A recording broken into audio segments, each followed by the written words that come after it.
He expects nothing less from such an important office, believing an office's entrance to be crucial in setting the company's image. Much like the entrance of a house, the way it is organized reflects the sincerity of its residents. Tsukasa Amashiki is a job hopper who has walked through the entrances of numerous companies. Smartly dressed, he has come to this company for his final interview. Job hopping usually refers to changing jobs frequently, but in his case he does it for better treatment and to hone his skills, since he is always aiming for greater heights. He has worked for several major companies, but the skills he can gain with them are becoming limited. So he is now aiming for this big corporation.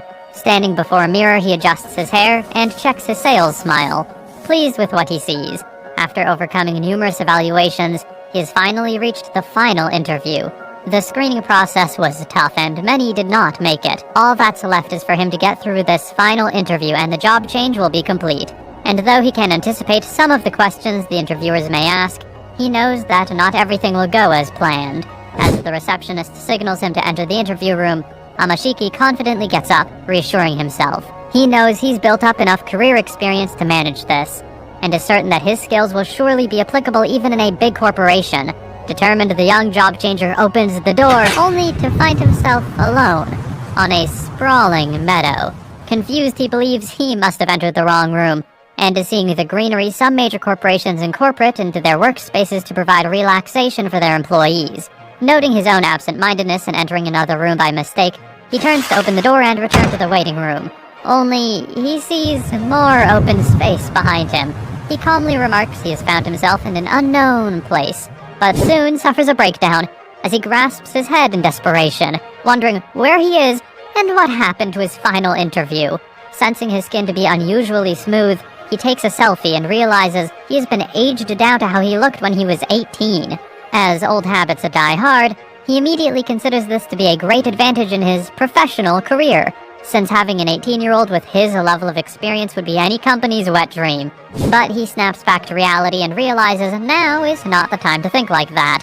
He wonders if such a place exists in Japan, or if he is even there at all, examining his surroundings only to discover never-before-seen plants and creatures. It is then the realization sinks in. He has just been isekai'd.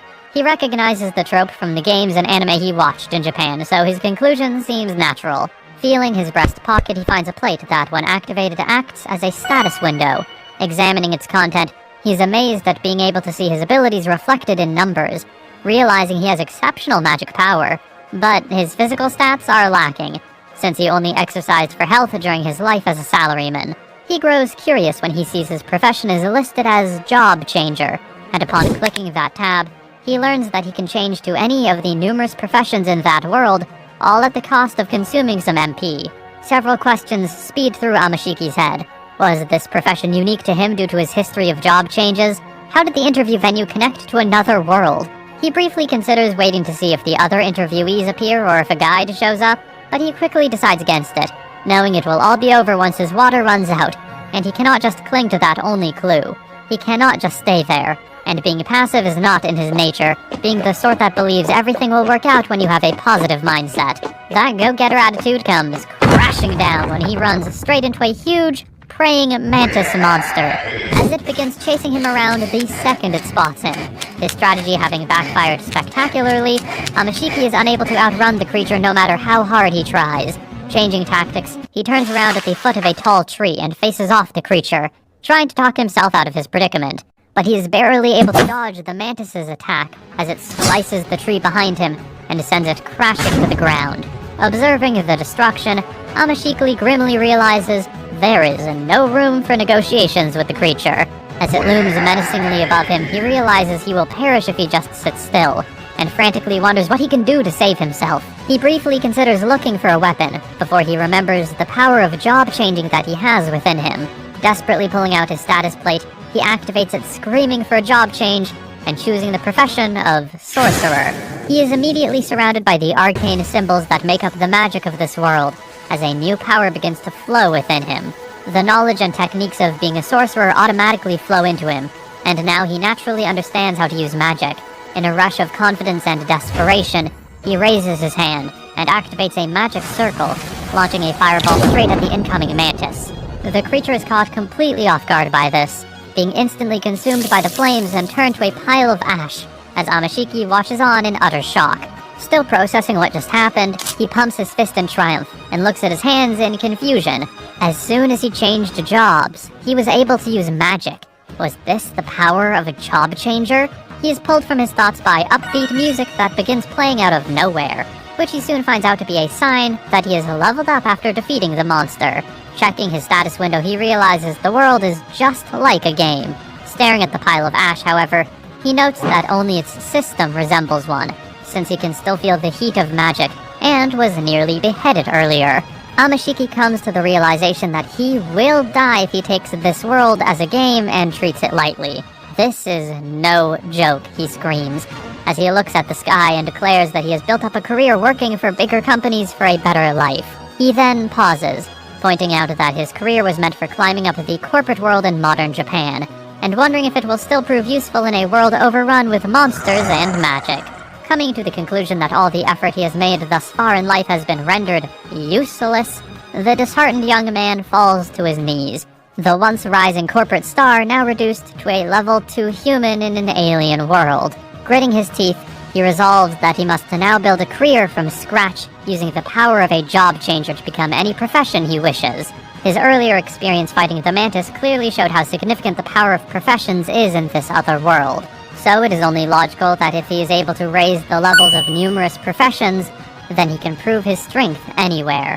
Having made up his mind, Amashiki gets up with determination, having resolved to master all jobs in this world. Sitting by the shade of some trees, Amashiki summons a water ball out of thin air in the palm of his hand using his sorcerer's powers. Thanks to magic, he no longer must worry about running out of water, so he moves on to other issues. The presence of monsters makes camping a no-go for the time being, and the basics of living such as food, clothing, and shelter are still a necessity. Determined to find a settlement, he considers changing jobs once again to a profession that might be useful for the current situation. Opening the status window, he sees he has spent 20 MP for the job change, 10 for the fireball he used in the fight with the mantis, and quite a bit more for the water spell. Since MP is slowly recovering due to the sorcerer's passive skill, he concludes there's no need to be stingy with the job changes, and begins to browse the professions list until he finds a suitable one. As soon as he chooses the hunter profession, his senses become inhumanly sharper, making it easy for him to detect anomalies in nature.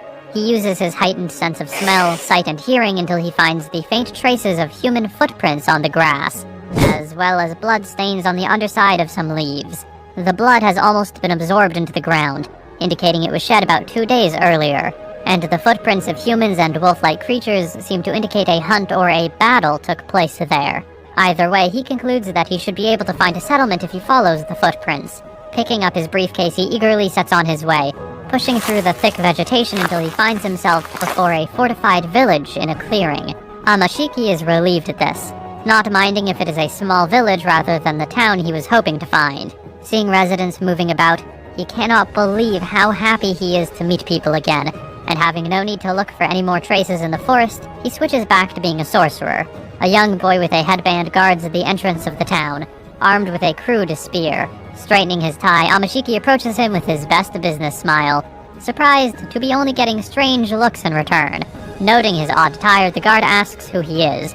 Realizing his appearance to be the reason for the boy's wariness, the young job changer gets straight to the point, stating his name and introducing himself as a wandering sorcerer. The boy doesn't believe him, telling Amashiki there is no way a job holder would come to such a remote place, and asking the confused young man to show him his status plate as proof. Pulling it from his breast pocket, Amashiki solemnly presents it to the guard, who is both shocked to see he was telling the truth and confused at the strange way he had of showing the plate to him. Apologizing for his mistrust, he explains that job holders are usually under the employ of the country or its nobles, or they head to the big towns to work as adventurers, so they are seldom seen in remote places like the village. Amashiki realizes that much like in Japan or any other place, people in this other world move to places where they can best use their abilities and have higher earnings, so the boy's skepticism is natural. Twisting the truth a bit, he confidently declares that he has been honing his magic in the mountains, and thought he would like to experience village life for a change, quietly omitting the fact he had only been there since this morning, and was desperately searching for civilization. The young guard buys his answer, noting it would explain his unfamiliarity with common sense. Amashiki is somewhat annoyed at being branded as someone lacking common sense, but is snapped from his thoughts when the boy addresses him, stating that he has a request from a job holder like himself, and the young man tells him he can call him Tsukasa.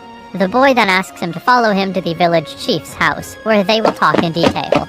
They soon reach the house, which sits on a small hill at the center of the village, and the young guard eagerly barges in, asking to speak with the chief. The elderly man addresses him as Zozo, seemingly bursting with joy when he hears that a job holder has come to the village, with Tsukasa finding their excitement to be somewhat odd. Composing himself, the village chief apologizes, and states his name to be Esta, finding it odd when Tsukasa presents his status plate to him with reverence, while asking about the request Zozo mentioned. Growing serious, Esta reveals that a monster called the Silver Wolf has appeared near their village, thus confirming Tsukasa's suspicion that the traces he saw earlier were from a monster attack.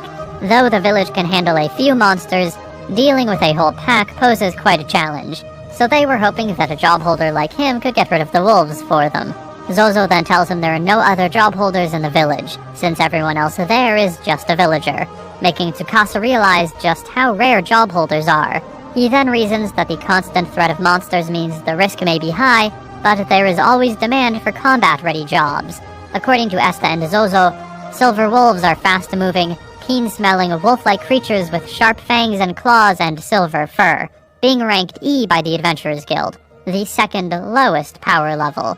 Though even a few villagers can take one of them down, Esta's village is quite small, and everyone must work to maintain their livelihood. So if they were to go hunting and one of them got injured, it would have dire consequences. Plus, some must always remain behind to guard the village. Tsukasa is upset at how the monsters are disrupting the operation of the village, and his ears begin to tingle when the village chief begs him to take on the task and offers to pay him generously for it. He had already fought monsters without the benefit of a job change before, and besides, he has decided to aim for career advancement in this world, and will do everything he thinks will benefit him. Standing confidently, he pounds his chest and agrees to take the job. Esta and Zozo immediately shower him with praise at this, despite him not having completed the task at all. He sees them as simple, but since he knows nothing about the world, nor does he have coin nor place to live, he will have to rely on them for a while. So he reasons it is best to do them a favor. Without further ado, he is about to embark on his quest, only to be interrupted by his rumbling stomach. Somewhat embarrassed, he asks for something to eat before starting the hunt, and the two villagers look at each other in disbelief at the fact that he doesn't have food with him either. Soon enough, Tsukasa has been fed and equipped with far more practical, if tight-fitting, adventure clothes for his quest, and despite feeling like a cosplayer, he sets down to track down the silver wolves. Back in the forest, he notes that the plants there are like nothing he ever saw, and thus wonders if they're edible. He then checks the job list, eventually finding that of an appraiser, a profession allowing people to determine the value of anything and check people's status, with the information provided varying according to level difference. Using his new profession, Tsukasa scans an herb and realizes it has medicinal properties, deciding to harvest some to sell at a profit, and maybe use the apothecary and alchemist jobs to make his own medicines and potions in the future, being excited by the prospect. The skill also allows him to discern a nearly identical yet poisonous plant, which he would have otherwise mixed up, making him extremely grateful to be able to get accurate information in a world without internet. He considers switching jobs every time he needs something to be a hassle, but notes that in games one can level up and then switch to a different job or a higher profession without losing the previous skills. This seems to be the case with him as well, since he still remembers the knowledge and methods he had as a sorcerer and the skills are carried over. To try this, he tries firing a stone lance from the tip of his finger, and much to his surprise, he succeeds. Though the projectile is much smaller than he thought it would be, he is terrified by the sheer destruction it causes once fired, and is shocked to find himself falling to his knees after feeling a huge drop in his magical power.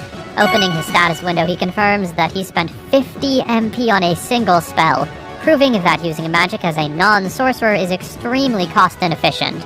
As he recovers laying on the ground, he notes that using skills suited to one's profession is the most efficient system, which makes sense considering the points system. This is a significant discovery, since the combination of sorcery and swordsmanship would be extremely powerful in combat, while combining sorcery with the non-combat professions such as appraiser would be perfect for surprise attacks. This is worth it despite the huge MP consumption, but he knows he needs to increase his level and thus his amount of MP. Suddenly, Tsukasa's hunter senses kick in, as he feels the faint smell of a beast in the air. Taking cover behind some bushes as 3 ferocious silver wolves appear. Checking their stats, he sees that despite their high agility, he is still above them, so he could escape if needed.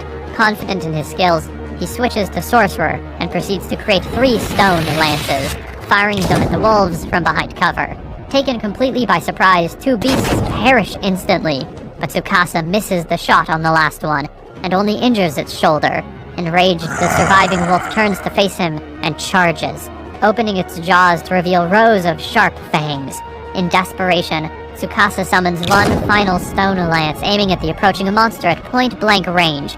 He closes his eyes, and the stone projectile successfully obliterates the creature at the last moment. Still shocked, Tsukasa approaches the carcass and pokes it with his finger to make sure it is dead, sighing with relief and falling back when the creature does not stir. He then hears the annoying upbeat music that signals he is leveled up again, checking his status window and pumping his fist when he realizes he is leveled up, raising his base stats and maximum MP. Sensing the other members of the pack gathering nearby, he considers adopting a strategy of repeatedly changing jobs to face them, grinning eerily as he declares that he will make the monsters the stepping stones of his career. When Tsukasa left the village for the hunt, Zozo had told him that silver wolf fangs serve as proof of his victory, telling him to collect them. Having done so, he examines the slain creature, taking note of the determination it showed when trying to end him, a life-and-death struggle that would be unthinkable in peaceful modern-day Japan. Having learned from this experience, he knows he must master the art of job changing if he is to survive here. Besides, there is something else on his mind. During his last level up, he noticed that his stats are increasing, most notably his MP and intelligence. He believes this is due to having defeated the monster as a sorcerer, and that different stats would have increased if he had used a sword. The investigation into this matter is put on hold, however, as Tsukasa senses monsters approaching. Numerous silver wolves emerge from amongst the bushes, and unlike the previous 3, these are alert to his presence and are out for blood. Realizing he had been dealing with a mere scouting party before, he faces the snarling creatures and uses his sorcerer's powers to create 8 stone lances. The projectiles make short work of 4 of the wolves, having their strength, but the survivors continue their charge with speed and ferocity. He attacks again, barely scratching them, but as a carcass falls next to him, he realizes the lance is pierced through, probably because his magic power has increased. His excitement at this is short-lived, as the surviving silver wolves continue charging past their fallen brethren and pounce on him. Grimly, Tsukasa realizes he won't be able to cast magic in time at that distance, so he quickly changes jobs and becomes a swordsman, unsheathing the blade the villagers provided and slicing the head of the first wolf with one clean strike. Spinning the sword above his head, he proceeds to deal with the sole remaining wolf. He can feel the power surging through his arms, not to mention that the monster's movements seem like slow motion to him now. This is what it's like to be a swordsman. Having slain the last creature, Tsukasa sheathes his sword and stands amidst the carnage, suddenly being alerted by the upbeat music that lets him know once again he has leveled up. Just as he thought, slaying the last wolves while being a swordsman caused his strength and agility to improve greatly. This confirms that each job influences different stat increases, meaning he can somewhat control which stats he enhances by switching between jobs. This is a great discovery, and the job changer makes a note to experiment more with this once he decides on a direction for his stats. Before getting underway, time passes, and the only thing breaking the silence of the forest is the cawing of a flock of birds taking flight. Alerted by this, Tsukasa reaches for his sword, but nothing comes out of it. Almost an hour after fighting the large wolf pack, he has not seen any new monsters around. He considers it would be unwise to venture deeper into the forest and risk drawing the attention of the rest of the pack. Having already slain 13 silver wolves, it is safe for him to assume that he has thinned out the pack, and he has a bag full of fangs to prove it, so he turns to head back to the village. On his way back, he returns to the spot where he fought the silver wolves earlier. He examines a wolf carcass, having erroneously believed it would have been immediately devoured. Looking at it now, he takes notice of the fur's surprisingly good condition, and remembering that Zozo told him that the fangs are proof of their defeat, he wonders what the other parts could be used for. Changing jobs to appraiser, he uses his skill to find out the wolf pelt is soft and warm, being suitable for clothing and blankets, while its meat is somewhat tough but full of flavor. Glad that there is use for it after all, he resolves not to waste anything. changing jobs to psychic and proceeding to lift the carcasses with his mind. He will bring them all back to the village, since though he could butcher them himself by becoming a hunter, he feels like he has done enough for the day, and will leave it to the villagers instead. With this, he resumes his march, with the carcasses floating eerily in tow. Back at the village, one villager runs, screaming that they've got trouble. Hearing that a monster is heading their way, Zozo asks if it is silver wolves, fearing that the worst has happened to Tsukasa. But as the village begins to panic, the man tells him it is a gigantic monster unlike any they've seen before. At that precise moment, a huge mound of fur makes its way through the woods, into the clearing outside of the village, causing everyone to scream in terror. To the guards' surprise, they seem to hear muffled voices from within the creature, so Zozo approaches it and pushes some of the fur aside, coming face to face with annoyed Tsukasa and fleeing in panic. The young man is exhausted, having had trouble reining in the 11 floating carcasses all the way back to the village. Zozo asks in terror what those things are, shocked to see silver wolves floating around, and the job changer explains that they do so because of a psychic spell, realizing that seeing spells at work must be a rare thing in this remote place. Lining up the wolves, he explains he brought them back there thinking there might be some use for them, and Zozo finds his skill to be quite handy. When Esta arrives, Tsukasa hands him the bag of fangs as proof of his hunt, telling the chief he brought back fangs from 11 wolves but defeated 13. He searched the area just in case there were more, but finding none, he believes he has broken up their pack. The whole village erupts in celebration at this news, and the surprised Tsukasa notes they were probably anxious about the wolf threat, being a village without any fighters. Since he was also able to increase his level and knowledge quite a bit, the young man considers this to be a very productive day. His thoughts are cut short when Zozo eagerly slaps his back and shakes him around, thanking him for what he has done, despite him insisting he was just doing his job. Esta then approaches, telling him they owe him their lives and bowing in gratitude. Tsukasa is surprised at this. Having exchanged his services for a reward, he didn't expect to be thanked so much. This brings back memories of when he landed a big contract with a company, only for his coworkers to mock him and speak ill of him behind his back. Back then, it was all about jealousy and undercutting each other, and that was normal for him.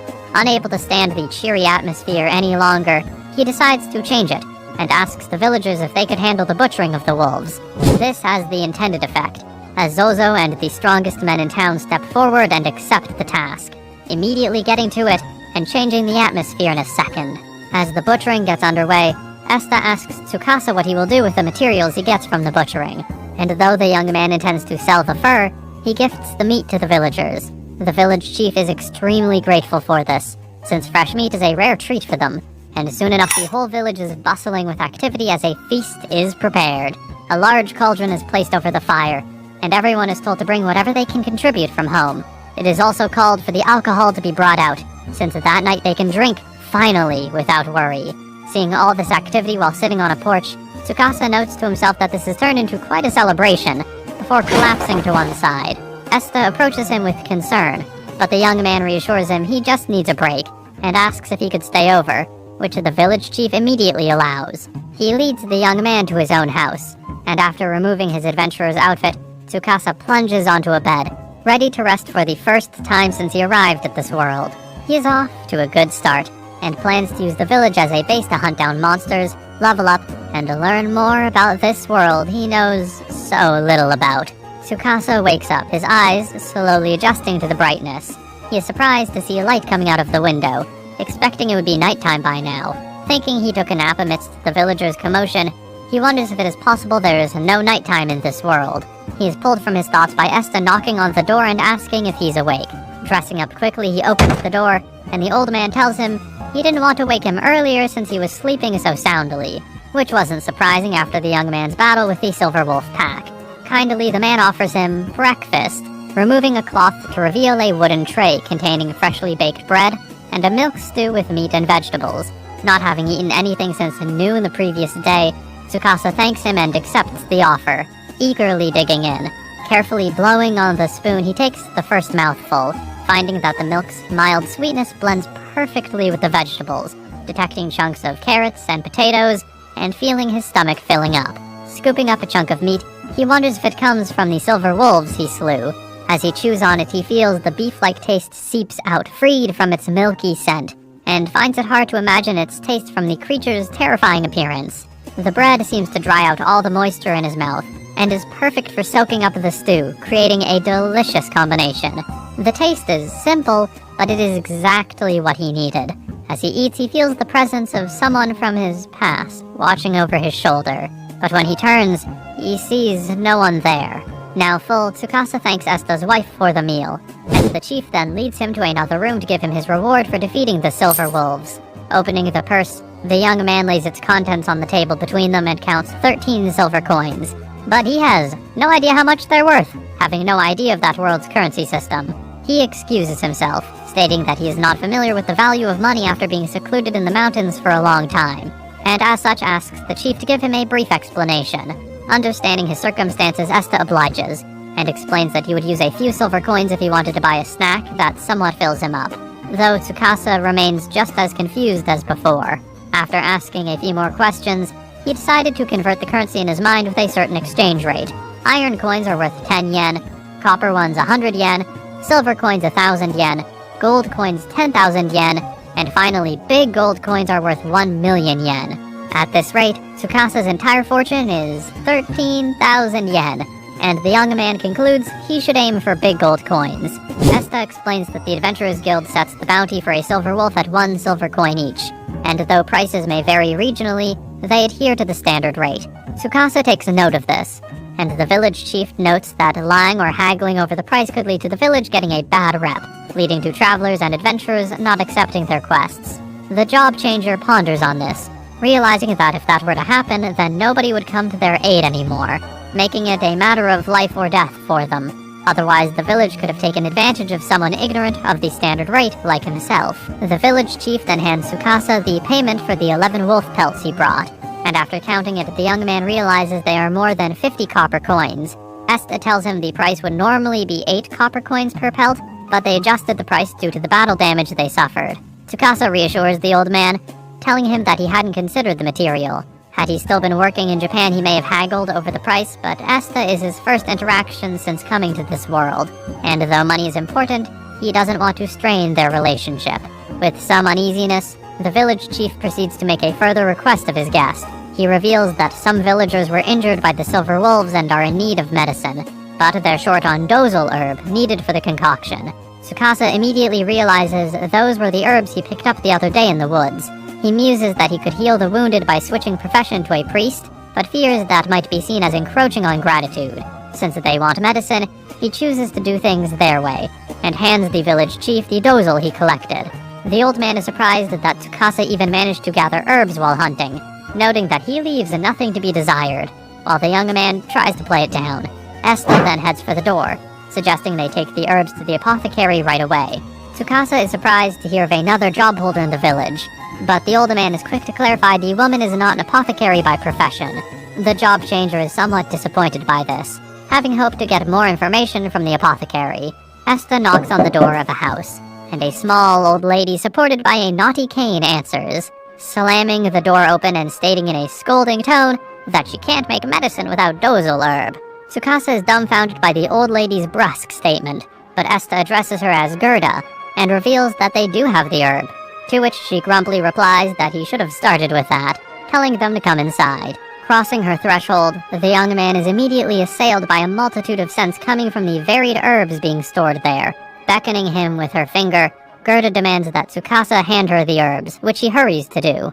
Examining them, the old crone confirms they are indeed dozal herbs, and she can use them to make medicine for the injured, adding that she would have torn a new one on the young man if he had mistakenly brought sudozal. Raising his hand like he was in school, Tsukasa asks the old lady if she can make medicine even without the apothecary job. Gerda responds by angrily pointing her walking stick at him, shouting that anyone with the knowledge and skill required can make medicine, just like one does not need to be a chef to cook. Recognizing she has a good point, the young man wonders what's the difference between having a job and not having one, asking what the benefits are of having the apothecary job. Though Gerda blurts out that she doesn't know much about it, she goes on to explain that it comes naturally, allowing the job holder to know how to make and efficiently gather and mix ingredients. Tsukasa then comes to the conclusion that in this world, a job greatly enhances and optimizes knowledge, as well as actions related to it. Thanking Gerda, he turns to leave, but the old lady insists that he stay to help, since she needs a man's help to make the medicine, and Esta ditches him there without a second thought. Soon enough, Tsukasa is groaning and gritting his teeth from the effort of grinding the herbs with a mortar and pestle. Once he is done, he presents the mix to the old lady, who somewhat approves it and then hands him another mortar with fresh herbs inside for him to grind, much to his annoyance. He thought they only needed dosal herbs, so he doesn't understand why he's doing unrelated tasks. As he furiously grinds the new herbs, he laments that all he is doing is hard work, instead of discovering how medicine is made. The woman then tells him to use a millstone once he is done, yelling at him to keep at it. Exhausted, Tsukasa decides to change things up a little, and see how much a job can improve efficiency. Activating the apothecary profession and catching Gerda's attention, he can now understand the role of each herb, not to mention that he can use the apothecary's tools with extreme ease. The old lady notes with some suspicion he has gotten better all of a sudden, but Tsukasa is mesmerized by his new skills, since he now understands how to use his body to better suit the workflow. He enthusiastically asks Gerda if they're going to dry some herbs, offering to dry them quickly and proceeding to use the unique magical skills privy to only apothecaries to dry the herbs with magic, handing them over to her with a smile. Not buying into it, Gerda stares at him sternly, recalling he said he was a sorcerer, and noting that sorcerers don't have a spell to dry the herbs instantly. His smile gone, Tsukasa feels overwhelmed by the tense atmosphere, and frantically reveals that his main job is a job changer, which allowed him to switch from sorcerer to apothecary. Gerda is shocked to hear this, and when the young man asks if it is that unusual, she furiously states of course it is, noting that he even looks different. She yells that changing jobs on a whim is unheard of, telling him to use common sense, which Tsukasa finds ironic in a world of swords and magic. Calming down somewhat, she explains that jobs are something one is born with, and you cannot choose or change them, thus disproving the young man's belief that one could change jobs at temples or churches like in video games. Though some geniuses can master their job and reach higher levels, changing them is fundamentally impossible, even for them.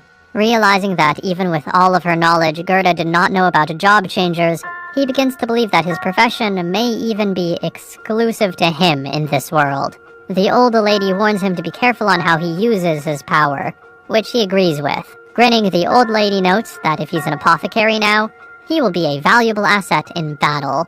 Tsukasa is taken by surprise by this statement, not wishing to help or agree to any more demands at this point, and excuses himself, saying he's not capable enough yet.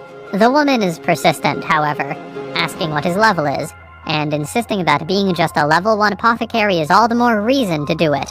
She notes that even with a low job level, the more knowledge and experience he gathers, the more types of medicine he can make, and he must make every effort possible.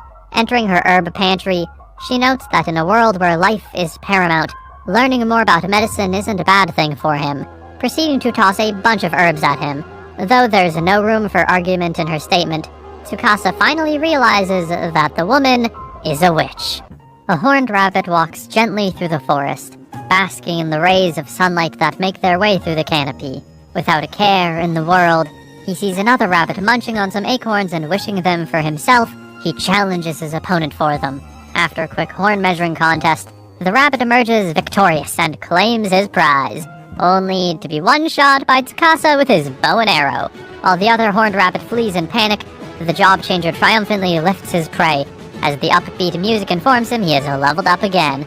He has been living in the village for a week, entering the forest each day to hunt for whatever monsters come his way. His prey are horned rabbits, whose meat is tender and juicy, and can be used in a variety of dishes, making them an irresistible choice at the dinner table.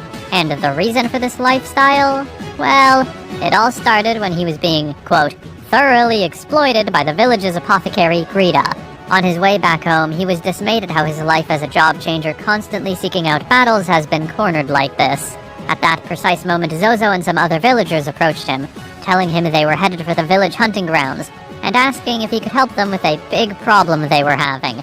He decided to tag along, believing his skills as a hunter could be of use to the village in other ways too, and they began to check the snares the villagers had set up, finding them untouched. The villagers didn't know why this was happening after they had already gotten rid of the Silver Wolf Pack, and wondered if the creatures may have changed their feeding grounds. Tsukasa remained silent. His hunter instincts allowed him to sense the panic in animals and smaller monsters, and he believed his job could help him understand the cause of this anomaly. The expansive knowledge obtained through his job allowed him to deduce that a different pack is trying to move in. The villagers panicked, but he told them it might not be immediate, but it would be best to stay cautious on a certain side of the village.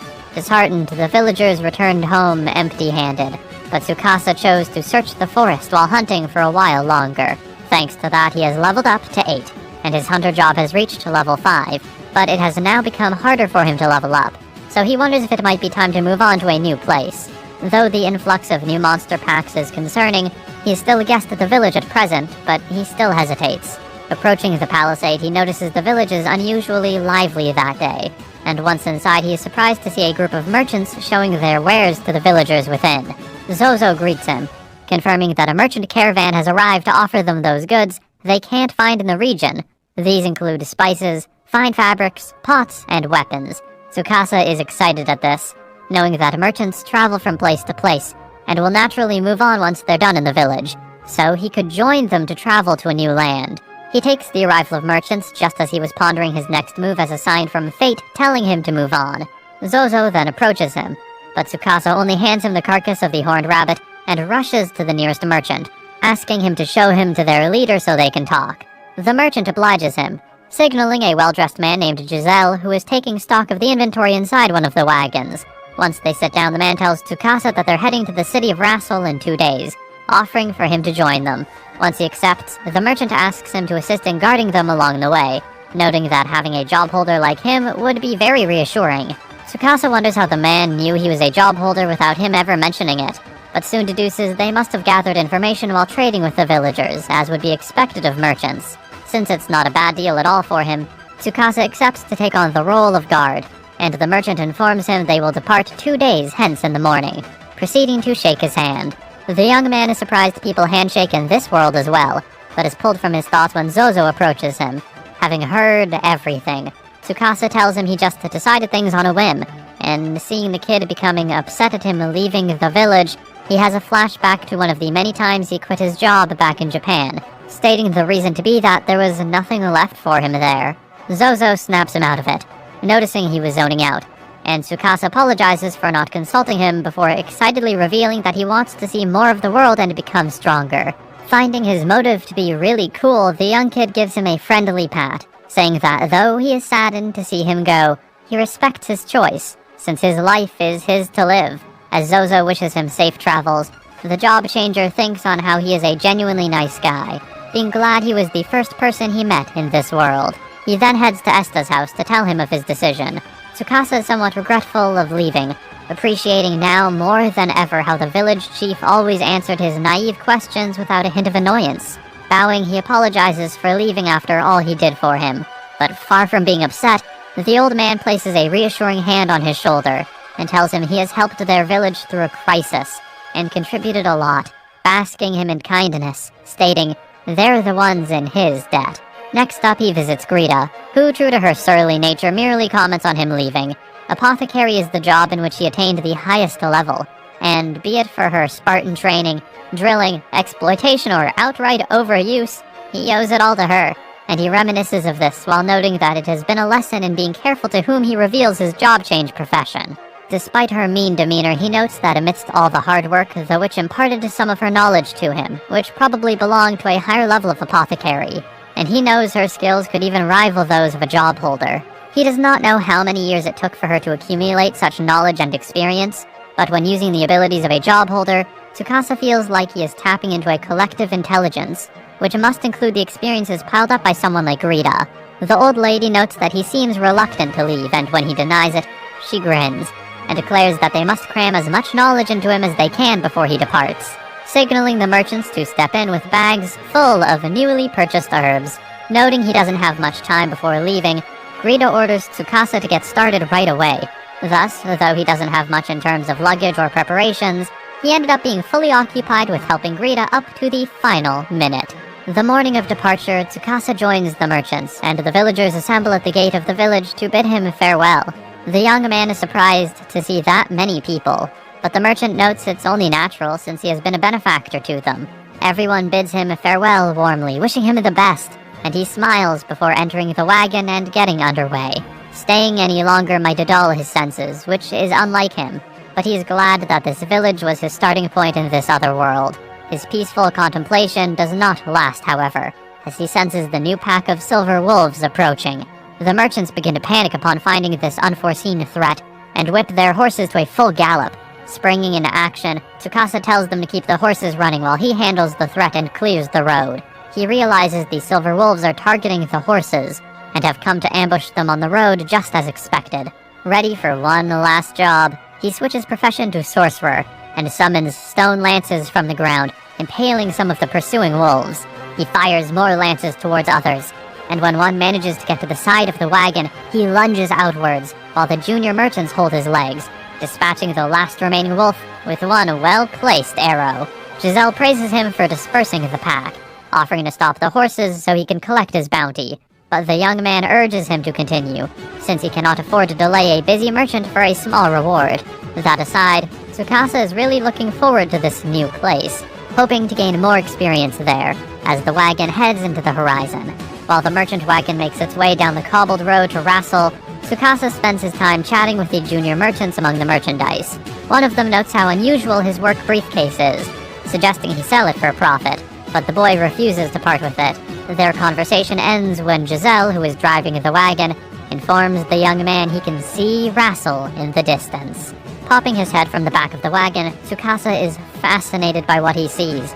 Up ahead, surrounded by thick, curtain walls, lies the large medieval city of Rassel.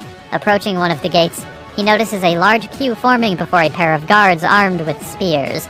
Realizing they're checking the people going inside, his excitement turns to wariness, as he realizes he doesn't have anything to prove his stats in this world, and the thought of being detained and imprisoned at the gates crosses his mind. Somewhat alarmed, he asks Giselle if there's anything he needs to enter the city, and the merchant happily informs him he just has to show his status plate to the guards and pay a 100 gold toll.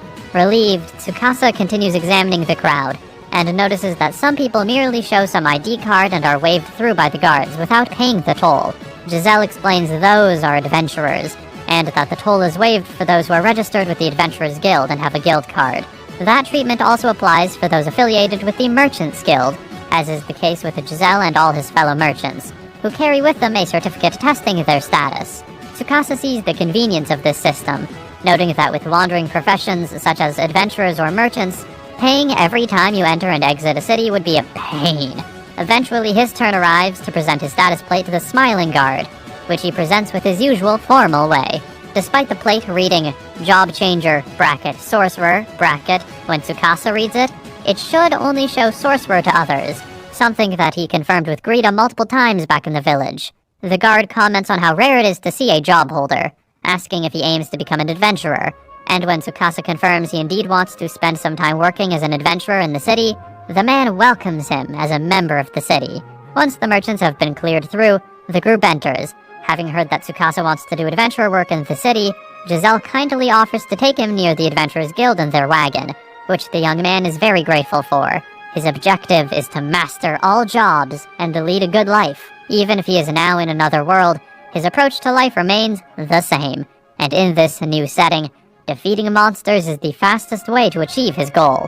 Furthermore, being able to do activities as a freelancer in this world is great for Tsukasa, who could not do that in his previous life, since freelancing was often looked down upon in Japan as a form of unemployment. Having arrived at their destination, Giselle thanks Tsukasa for escorting him and his group to the city and hands him his reward, which the young man accepts with a courteous bow. Smiling, the job changer asks what the merchants will do from now on, and as they unload the wagon with haste, Giselle announces they will embark on another journey as soon as they've stocked up on goods, since transporting goods and conducting business is their job. Tsukasa is surprised at their pace, and the fact they won't rest for even a bit in the city, and he bids them good luck and shakes hands before parting ways.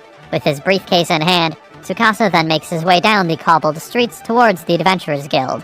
Along the way, he comes in contact with multiple non-human species that inhabit this fantasy-type world. These include elves, beastmen, lizardmen, and dwarves. He eventually reaches a large stone building with a crest consisting of a wind rose upon a checkered pattern hanging proudly atop its large double-leafed entrance door. Crossing the threshold, he finds himself in a large hall containing some tables, bookshelves, notice boards, and reception booths. Ever the corporate job changer, Tsukasa approaches one such booth and swipes his finger past the counter, finding it immaculate. Sticking to his belief that a corporation with a clean entrance is trustworthy, he believes the Adventurers Guild is not bad. Unaware of how weird he looks to the adventurers passing by, he is pulled from his inner monologue by a woman in uniform bearing the guild crest on her beret calling the next person in line. As he steps to the counter, the beautiful girl welcomes him to the Wrestle branch of the Adventurers Guild, introducing herself as Luisa, one of the establishment's staff members. Tsukasa introduces himself in turn and states that he came to register as an adventurer. So the girl asks him to provide the 500 gold registration fee and present his status plate while pulling some papers from a drawer. Examining his status plate, Luisa is surprised to see he's a sorcerer job holder, declaring that there are no worries about his combat abilities, nor any issue with his age and level, so they'll go ahead and proceed with the registration. Holding out a magic box, she tells him to place his status plate inside so they can issue his guild card, which soon materializes. As Tsukasa examines it, Luisa explains how the adventurer rank system works. Ranks in the guild have 7 levels, ranging from S to F, with S being the highest. Reaching the top level is not easy, and only a limited number of people achieve it. These top-ranking individuals are all job holders, and include the likes of Dragon Knight Tillin and Beast Tamer Odoni. Another notable figure Luisa mentions is Holy Knight Stefia, a Melania-looking warrior who is not an adventurer but a temple knight. The girl passionately explains it is assumed that temple knights who take up high-tier jobs like her possess skills comparable to S-rankers. Tsukasa cannot help but applaud at Luisa for her explanation, being impressed by her passion for her work and her deep understanding. The way to achieve advanced jobs is kept secret, but Tsukasa is aware of it as a job changer. Though he cannot do it with his current low level, obtaining an advanced job is something he would like to eventually aim for. Thanking him for his attention, Luisa tells him that he will start with F-rank commissions since he has just registered, but he can nonetheless take E-rank commissions since he's a job holder. Moreover, she tells him that he will be able to take on even higher-ranked commissions if he assembles a party. As they watch an eager party set on their new assignment, the girl tells Tsukasa that the guild does not recommend taking on commissions beyond E-rank unless he is with a highly trusted party. She explains that the guild will determine his rank advancement based on how well he completes the commissions, and may consider punishing adventurers by demotion depending on the result. Tsukasa then compares the Adventurers Guild to a staffing agency that connects adventurers with clients, noting that they cannot let someone who is not suited for the rank to take on higher-level commissions and keep failing. Though being demoted if your skills do not match your rank may sound harsh in the other world, to someone who has experienced capitalist society back in Japan like Tsukasa, that's just a daily occurrence. With a certain degree of nostalgia, he remembers how back in the day one of his colleagues who bragged a lot in front of the boss and got promoted ended up being demoted when he was found out to be a fraud, losing everyone's respect. Having heard all of Luisa's explanation, Tsukasa thanks her with a courteous bow, which causes her to blush in surprise. Noticing this, he asks her if everything is alright, to which she admits she's a bit surprised at finding him so humble despite being a job holder. The young man is surprised at getting such a reaction just for showing respect for her work, and recalls how he was praised in a rather unusual way in the past for his polite behavior back at the village. He wonders how many of the other job holders have insufferable attitudes, noting that they're certainly strong, and that if one were to be born with something like that, it would not be surprising if one might become arrogant and think they're better than others. He does not want to become someone who uses his job holder status to lord over others, but then wonders if his statement in itself isn't another form of bragging. Pulled from his inner monologue by Luisa, he turns his attention to the billboards located in the hall, and though he is not planning on taking on any requests right away, he is curious about what they involve. He spots notices about such diverse tasks, such as monster hunting, herb collecting, cleaning the streets, hauling goods, running errands, and caregiving, showing that the Adventurers Guild really does seem to do everything. He takes particular interest in the caregiving assignment, seeing it requires a specific job. Examining it in detail, he finds out the assignment consists of assisting an elderly elf, with a level 80 or higher sage job being recommended, and it offers a truly massive reward. Seeing this is an A-rank commission, he is excited at the prospect of being able to make so much money as an adventurer. Being able to earn this much money on his own is one of the perks of freelancing, and maybe it's the job changer in him, but Tsukasa is really excited at seeing so many opportunities. He then resolves to take on as many requests as he can starting the next day, focusing on advancing his career. Tsukasa walks down the streets of Wrestle in confusion, searching for the inn that Giselle recommended to him. He eventually finds a 2-story building with a sign atop its door reading The Tiger Cat Inn. Having found his destination, he enters the establishment. "There are cute employees there." That's what the merchant Giselle said to him when he recommended this establishment, and Tsukasa wonders what kind of staff they might have. Back in Japan, one of his coworkers had recommended a place to him, noting its cute staff and top-notch privacy, telling him it would be fun. But it turned out to be quite a different type of establishment, and the memory of this still made him bitter. His bitter trip down memory lane ends abruptly when a smooth voice bids him welcome. He turns to see a childlike beastkin girl waving at him and welcoming him in, and Tsukasa immediately relaxes when he realizes that was what Giselle meant when he mentioned cute employees, agreeing with his assessment, and asking for lodging. The beastkin informs him that a night without meals is 600 gold, and that he can order any meals he likes in the dining hall. Satisfied with the prices, he books a week in advance, and after informing him that would be 4,200 gold, the beastkin tells him to write his name in the guest ledger, offering to do it for him if he cannot write. The feline watches in fascination as the quill scratches the pages, reading his name and introducing herself as Nola. With the check-in taken care of, she happily leads him up the stairs, noting that since Giselle introduced him to them, then he will add a little extra for him later. Seeing her merry attitude, Tsukasa understands why the merchant was so enthusiastic about this place. Turning the key, she opens the door to his room, and Tsukasa sees it is quite ample, having plentiful light from a window and furnished with a bed, table, chair, and cupboard. The young man is thrilled. This is much more spacious than the cramped room he had lived in since he was young in Japan, and by the looks of it, it will be far more comfortable to live in. When he praises the room, Nola excitedly tells him that she always makes sure to clean it thoroughly every day, since they don't want any dirty or smelly rooms, which pleases Tsukasa. He reasons that it is a given that beastmen with a good nose would like to keep things clean. But then another thought crosses his mind. He has been traveling for a week now, and though he has been wiping himself with hot water magic, he is not certain that he doesn't smell right now. Somewhat uneasy with the thought, he asks Nola if there's somewhere in town he can take a bath, which she confirms with a cute smile. Soon enough, Tsukasa finds himself in a large, medieval-style indoor public bath, finding it larger than expected. Walking through the vaulted corridors with the towels and troughs provided by the establishment, he realizes the place could probably hold 50 or even 100 people at once. A large, round bathtub catches his attention, and he takes particular note of the sign warning of the deep water, wondering why they would have such a tub. His doubts fade instantly when a large lizard man walks right past him and enters the tub, soaking in the warm water. He then realizes that there are many different types of baths built to accommodate various races, and then he gets into the shallow bath made for dwarves. He finds his first experience in a public bathhouse in another world to be very interesting, but warns himself not to get too excited, since he should behave properly in a bath. He is briefly distracted by the small bath made for the poorly behaved pixies, but then sees the other bathers begin to wash their hair, finding the pink color of the provided shampoo to be unusual. Seeing a dwarf and a beast can use it, he wonders if it is fine for humans to use as well. He switches to a praiser to check its content.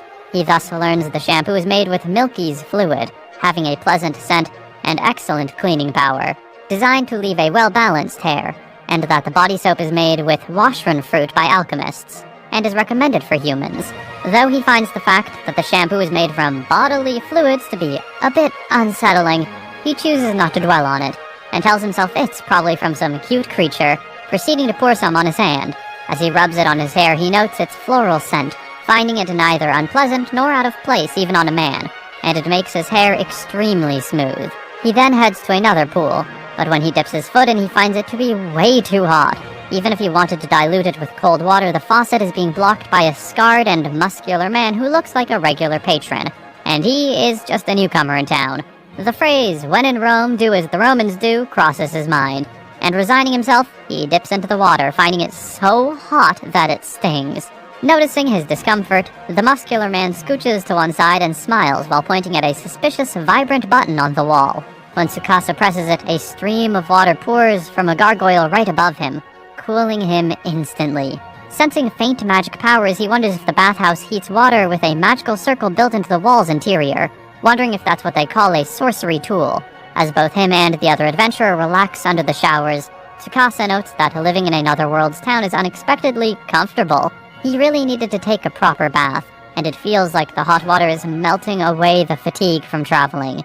The water heated up by magic seems to make everyone feel relaxed, regardless of their race. And even in a different world, it looks like public bathhouses are still a place of comfort. Feeling renewed, he gets up, ready for the next day's adventuring, but then notices a lizard man relaxing in a jet bath.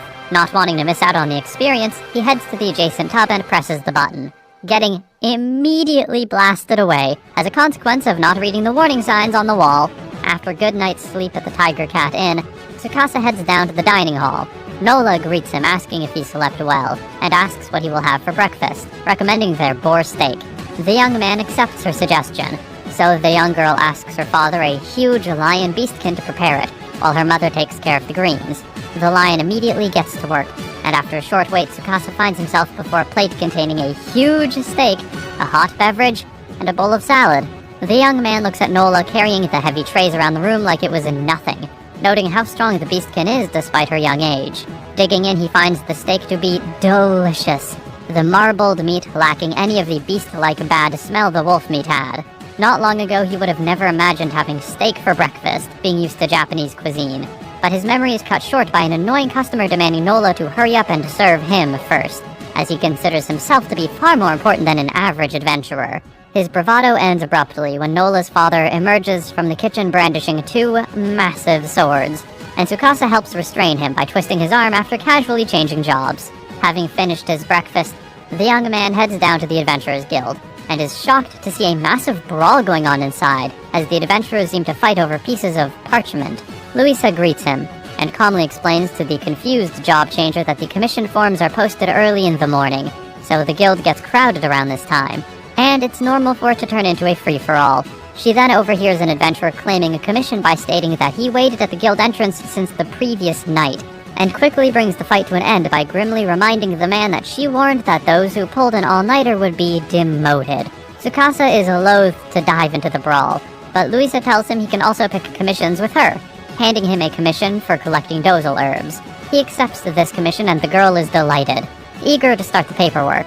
She reveals that the herbs are hard to find and highly sought, causing them to often be in short supply, and the guild hands out commissions like that since they really need to get these tasks done. Hearing this, Tsukasa eagerly declares that he will gather as much as he can, much to the delight of Louisa and the other guild staff present. The young man then grabs a rental basket, and before he heads out, the girl reminds him that he is still newly registered, and despite being a job holder, he should prioritize his safety first. Tsukasa acknowledges this, knowing the importance of listening to others in a professional setting. Since he has a skill he wants to test as an apothecary, he plans to gather a lot of herbs, aiming to impress the guild to build a solid track record and get bigger commissions in the future. With this goal in mind, he eagerly gets underway. Tsukasa, an F-rank adventurer, came to the forest to gather dozal herbs. These herbs grow in the shallower parts of the forest, and the reward is 50 gold per herb, with 10 being required to fulfill the request. Adding the 200 gold bonus for successfully completing the mission, he would earn enough to cover the 700 gold daily lodging fee at the Tiger Cat Inn. This is hardly any profit at all, so the enraged job changer plans to switch jobs to apothecary. This job's initial skills are enhanced medicinal effects and potion creation, but at job level 10, the herb detection skill is unlocked. Using it, he's able to quickly spot the dozal herbs, and distinguish them from the fake dozal due to their red glow. This ability allows him to find herbs in pretty concealed spots, and though he cannot detect herbs he has not collected before, he is certain that this skill will make him unbeatable when it comes to herb gathering requests. Later that day, he returns to the Adventurers Guild, where he's greeted by Louisa. The girl asks if he was able to gather the herbs, which he confirms, before unloading 2 large sacks filled with about 200 dozal herbs. The girl and her coworkers are left speechless by this, and as they examine the herbs, they wonder how it's even possible to collect that many in just one morning, settling with counting them for the moment. Finally, they're able to count 206 dozal herbs. Louisa asks how he managed to collect that many without being an apothecary, suspiciously asking if he was not a sorcerer. Having anticipated this, Tsukasa tells the guild member he trained extensively under a remote apothecary, citing Grita's training as the reason for his skills at gathering herbs. Louisa buys the young man's explanation, immediately blushing and apologizing for losing her cool. Having confirmed that he has met the required amount, she confirms the task has been completed, and asks if he would like to sell the remaining 196 to the guild as well, to which he agrees. He has earned a total of 10,300 gold, a truly impressive sum for an F-rank adventurer. There were times he silently, or not so silently, cursed being constantly overworked by Greta because of his apothecary job. But it turns out leveling it up wasn't a waste after all. Still having some time left, he picks up 2 more commissions for collecting Kirik herb and Sveil herb. This to the staff members' dismay and Louisa's bliss. She asks if he plans to collect those herbs in large quantities as well, which he confirms, stating they're needed for various purposes, to the horror of the staff that will have to count them. Soon enough, he's back at the guild carrying large sacks filled with herbs, and as the staff struggles to count them, Louisa kindly suggests that Tsukasa try taking on a subduing request. Feigning modesty, he retorts that an ordinary adventurer like him should usually start by completing gathering quests, like the ones he has done. But Louisa is having none of it. Slamming 2 commissions on the table, she passionately declares that he is not normal, and that she has never heard of an F-rank adventurer gathering hundreds of medicinal herbs in half a day. He appears to remain hesitant, however, asking if there isn't a shortage of medicinal herbs in Rassel, and having quite enjoyed gathering medicinal herbs in the forest. But Louisa curtly tells him that problem has been resolved thanks to him. She insists that he obviously isn't just a regular F-rank adventurer, noting that the guild does not like to see talented individuals waste away. She then suggests that he take the subduing request to rank up, remarking that the guild believes that promoting him should not be a problem if he completed a few more quests. The prospect of ranking up completely changes Tsukasa's attitude, and the young man eagerly jumps at the chance of taking the subduing request, determined to take down whatever monsters come in the way of his promised career advancement. Thrilled, he asks what requests he should take, and Louisa hands him 2 commissions for subduing kobolds and red boars, which he decides to take on simultaneously. The girl is shocked by this, but approves of it nonetheless, noting it should be alright for a sorcerer like himself, begging him to be careful. Tsukasa has been transported to this world where he faced a mysterious mantis and subdued many monsters including silver wolves, so he believes he is already beyond the level of a beginner adventurer. It seems both kobolds and red boars are common monsters, so he wonders which he should find first. His train of thought crashes abruptly when he realizes he's been gathering herbs out of habit instead of focusing on his subduing request. He urges himself to stay alert, since it would not be strange to encounter monsters at any moment from there on. And sure enough, he immediately comes face to face with a red boar. The beast charges at him as soon as they see each other, but Tsukasa is able to quickly dispatch it with a stone lance to the head, celebrating his triumph and realizing that's where the steak he ate came from. His discovery can wait, however, as 2 more boars emerge from the bushes and attack, but they're quickly dispatched with stone lances projected from the ground. Having completed his first subduing request without a scratch, he proceeds to collect the tusks as proof. Checking his stats, he notes on how he gained stats suitable for a sorcerer and leveled up in that profession. And though he acknowledges it to be a good thing, he admits it could also be seen as a bit unbalanced. As a job changer, his strength lies in adapting and using different jobs flexibly. The more trump cards he has, the better. And he decides to try that against the kobolds. He soon encounters one of those half-dog humanoid monsters and begins his attack, changing jobs to thief, charging head-on with his mouth covered by a piece of cloth, stealing the creature's spear from its paw before it even knows what's going on. The creature stares at its empty paw in surprise, but Tsukasa has already switched jobs to spearman to attack him with his own weapon, easily dispatching it with a single blow and sending him flying backwards. He then turns his attention to its surviving comrades, and is confident he can take them on. Spinning his weapons expertly, he blocks the first kobold's attack and smacks it, before turning to face the second one and throwing it to the ground with one swift swing of his spear.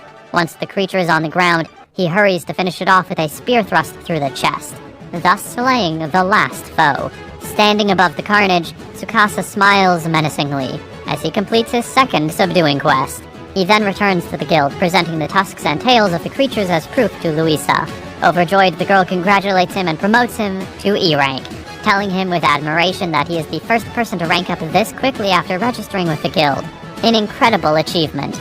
Confused, he notes that it is not that rare being a job holder, but she counters that being one does not guarantee you can complete requests quickly, and that even the fastest promotion record at other branches took 10 days.